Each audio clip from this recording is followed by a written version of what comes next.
So we can start.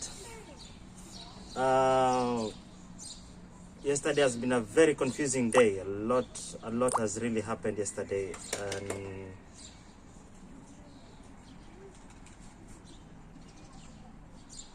so a lot has been happening since yesterday. There's a lot of information I've gotten. I did some research on the case regarding Christmas list, and I'm coming to understand, okay, before even I start, I want to make it so clear that I do not defend any gang-related behavior. I do not abate any gang-related behavior, and also because I don't want to be in a position whereby maybe in one of my future visits to Trinidad and Tobago, it will put me in a position whereby I'll be seen as somebody who supports Christmas list behavior. That's the thing. So I wanted to make it so clear that I'm actually doing this video for only educational purposes. I'm only doing this video for only educational purposes. So any legalities that was undertaken by who or Christmas list, that is on him. So we're just here to educate ourselves. I'm actually at the steps of hope. So I want to just discuss, is there any hope for Christmas list case? Is there any hope? A lot of people came in yesterday with mixed reactions. All the videos that were done yesterday, everybody had different mixed reactions. And there was a lot of confusion actually on the streets of YouTube regarding this case. So I said, let me dig up a little bit. We see if Christmas list has any hope in regards to the case that he's facing in Trinidad and Tobago. Right now, today is on a holiday on Thursday. We have church.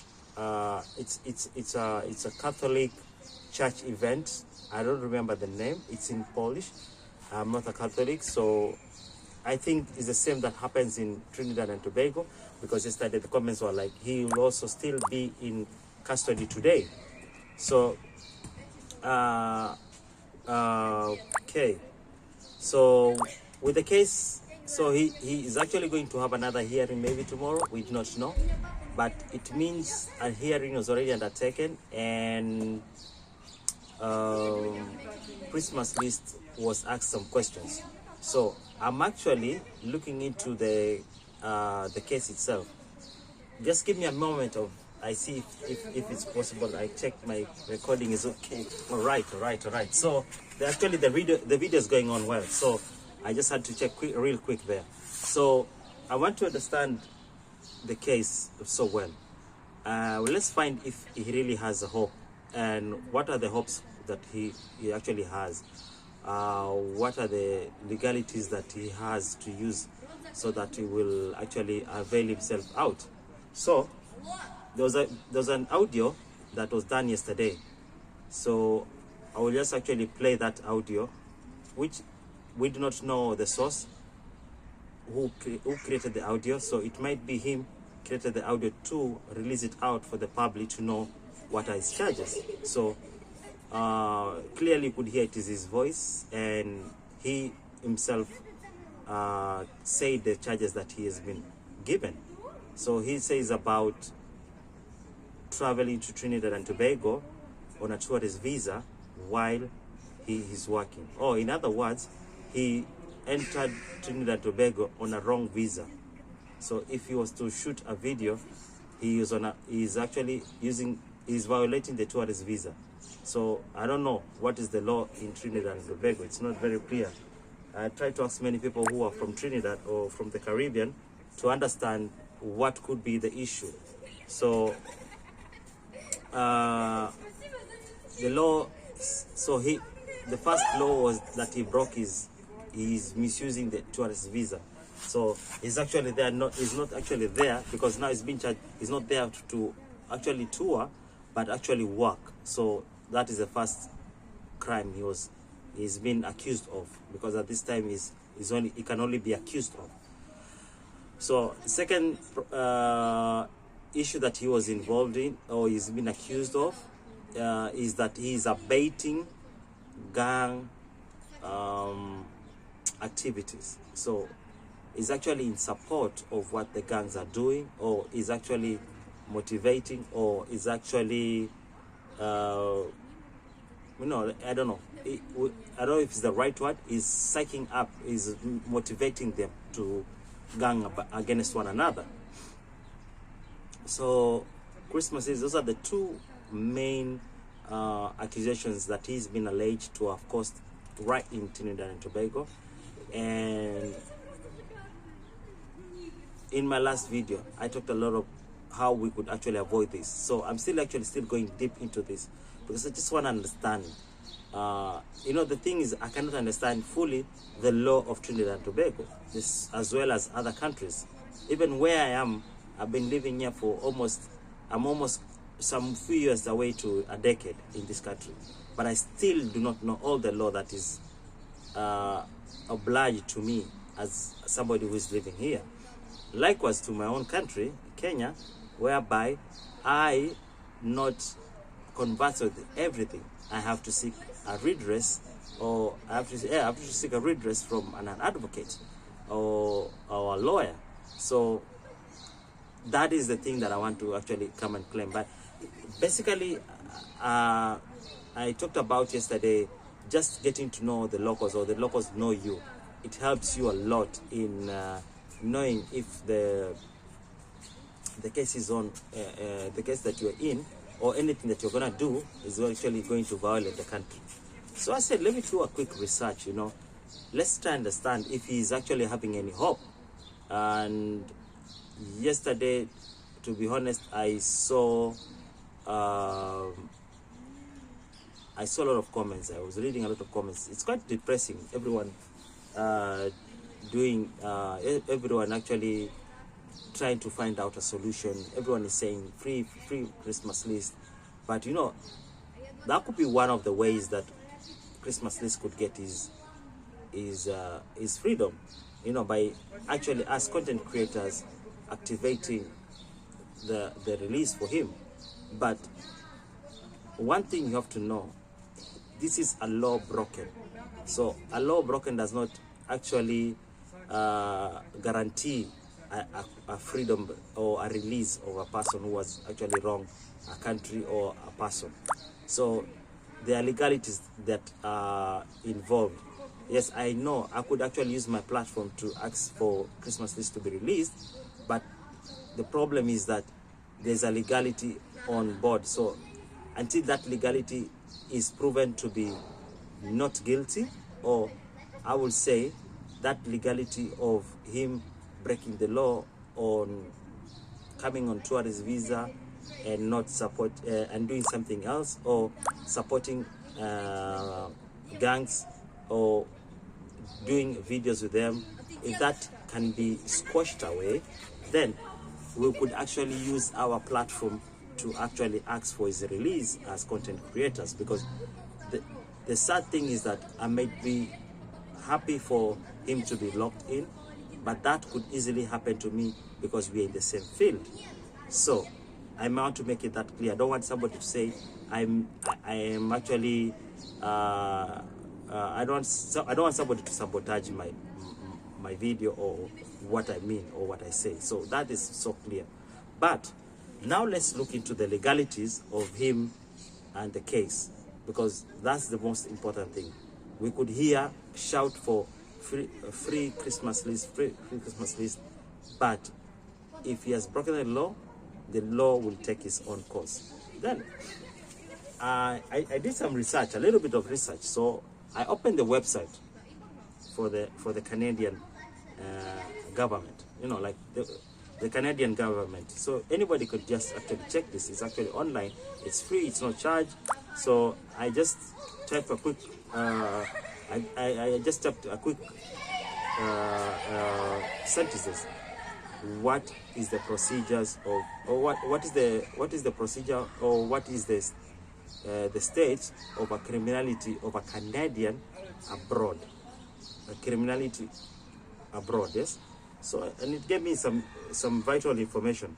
So now in the introduction, because I'm reading from my tablet, from the introduction, listen to the introduction. Thousands of Canadians are imprisoned in more than 85 countries around the world. First sentences. So they acknowledge that there are Canadians who have been incarcerated or have been jailed or are imprisoned in other countries. That it depends with the English you speak, because different countries use different words. In my country will be prison, I think America will be incarcerated. Okay, let's not go into the English part of it. So the government actually acknowledges that there are Canadians who have been imprisoned in other countries. So what could have happened? What could have allowed this to happen?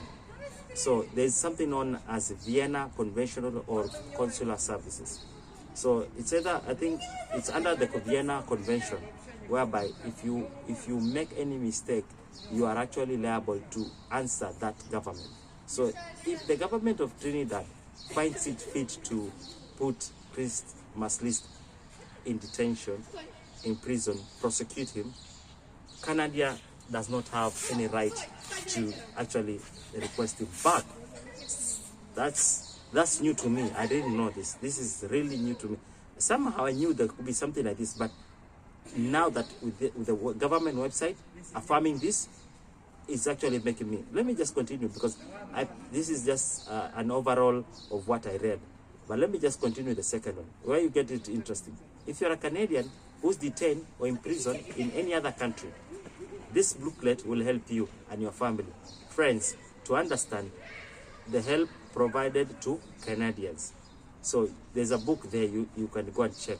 So Christmas list has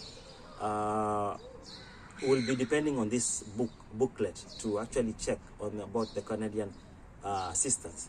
So if his allegations are not true, or his allegations are misleading or mislinguous, so he will actually use, there's clause in this booklet that explains on how the government could help a Canadian from being imprisoned or incarcerated or put in jail. And this is actually supported by the Vienna chapter. Yeah, so this is the thing. It's supported by the Vienna chapter, Vienna Convention. Sorry, Vienna Convention, and also it's under the Canadian Consular Service Charter. So I will just quickly go into it. Canadian consular officials have a lot of experience dealing with types of problems you may face. They understand how difficult the situation can be for everyone, and to help you and your family and friends stay in touch with them and keep them informed in your situation. So this makes me understand why, maybe even why he was not in prison during his questioning. He was actually given a place to sleep, a mattress. Even himself in the audio, he says that he is lucky that even the police gave him a place to sleep and the mattress, because if he had gone inside, where maybe probably there could be the part of the gangs who was actually murdered, or the agitating gangs, he could actually have his life. He could be unalived. So and I think that's why maybe he's been treated differently because of this convention, because it could easily land also the country in problem if the case was done a research and it was proven that he is not guilty and we have unalived him. That could be a problem in future. So information for prisoners is definitely there. So I read into this and I was like, that's interesting. And so and then I did a research, and I wanted to understand who are these people who arrested it. So in this is another article in the 24th of May 2023. This is from Inside Crime. So do gangs truce prevent violence in Trinidad and Tobago? So they were asking, the question was, is this gangs preventing crime? And this is what they had to say. Two of the Trinidad and Tobago largest gangs agreed to a truce nearly a month the preceding killing by unlikely violence prevention initiative. Truces are proven to be temporary and effective, reducing bloodshed. So two biggest gangs met up to actually squash their beef so that they could actually reduce the gang shit. So the government goes on and says, this is the Six and the Rasta City gangs. Yes, they reached a ceasefire on the 29th, and which led to at least 10 homicides. Two groups have been bitterly rivals from since the six gangs split from Rasta City in 2017. So, with this trust that was created, whereby they decided not to, continue with this, it actually reduced even the bloodshed, even the numbers reduced. So the government has actually been trying so hard to reduce all these gang-related cases in Trinidad and Tobago. So I went down a little bit down. So they say gang strews are common tactics for streaming outbreaks of violence in Port of Spain, the country's capital and stronghold of both countries. Six and Rasta City have reached two ceasefire in the eastern port of Spain. The first around February 2022, that lasted 7 months. The second started in November and ended in October in 2023. Reported a community meditator who spoke the inside crime on the condition of anonymity. So now you see, so even the people who are even making these agreements, they don't want to be known because this could easily go bad. And for Chris even to go there, I know there's a TV station in Trinidad which interviewed Christmas List, and it's purported that this could be the place where the police could have followed trails of him and knew where he was staying, so that in 24 hours that the arrest was made. So this article still goes Trinidad, says Trinidad and Tobago has about 605 assassinations in 2022, making it the country's deadliest year on the record. The three primary drivers of these homicides were gangs, 40%, 15% is drugs, and revenge is on 14%, according to the data of Trinidad and Tobago Police Service. So, with this kind of statistics, if the gangs, homicides, killings that were happening in Trinidad and Tobago is at 40%, in any government, they will really react on this. Anybody doing any monkey business with these gang-related affairs, the government will not take. Trust me, even at 30%, even at 20%, even if it's 10, no country will want to have this. But these two are a country that has gone even to up to 40. Then, I'm telling you, whatever is happening to Chris is only that a reaction of what the government is trying to do to actually squash these gang related incidents. So, the article continues and says, unlike truths which tend to be fragile and temporary, prevent measures have been more effective to reducing the violence in Trinidad and Tobago. However, the success of these programs is often hindered by the lack of continuity. So they said they stopped and then it started again. So if they had continued, they had stopped. Why they stopped, we do not know. Why there is lack of continuity, we do not know. This is actually the work of the government. Truths such as one reached recently are reactive measures to increase gang violence, depending on the willingness of the criminal actors to maintain them. You hear that? Truths are part of the circles of gang violence in Trinidad and Tobago. After a wave of murderers, the gangs reach an agreement that soon or no later it's broken. An expected homicide will generate a retaliatory murder, said the community mediator. So the person who is actually mediating said, if they don't reach to a point where they will agree, this could actually go way. And trust me, when I'm reading this, I'm shocked, and it's unfortunate that Christmas List found himself into this mess when the country was trying to fight it. So I'll go a little bit down because there's a body that actually involves in taking care of all this. One of the projects that based on the cure of the violence model was called Project Resolve Enmity Articulate Solution Organized Neighborhood. So that in quotes, it's called Reason.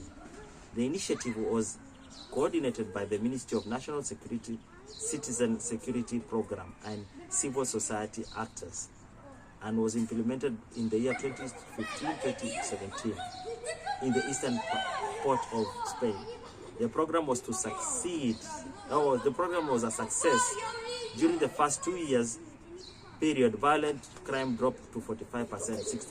16 neighborhoods reasons were implemented according to the independent audit of the program results. Despite the apparent succession, reason found funding to be discontinued in 2017. So we now understand the program was discontinued because of lack of funds.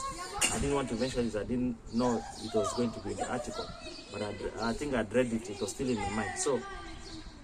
So there is actually a body that is actually fighting this, that was put by the government. And when I look at it, Canada supports the Vienna Convention. That could be a little bit hurdle. So the only thing that Christmas List is left with is upon himself to fight for his case at the police station. So the thing that I'm looking into, he has to quantify, because the thing also on the first records that we hear, he says he does not profit. He does not profit from this video.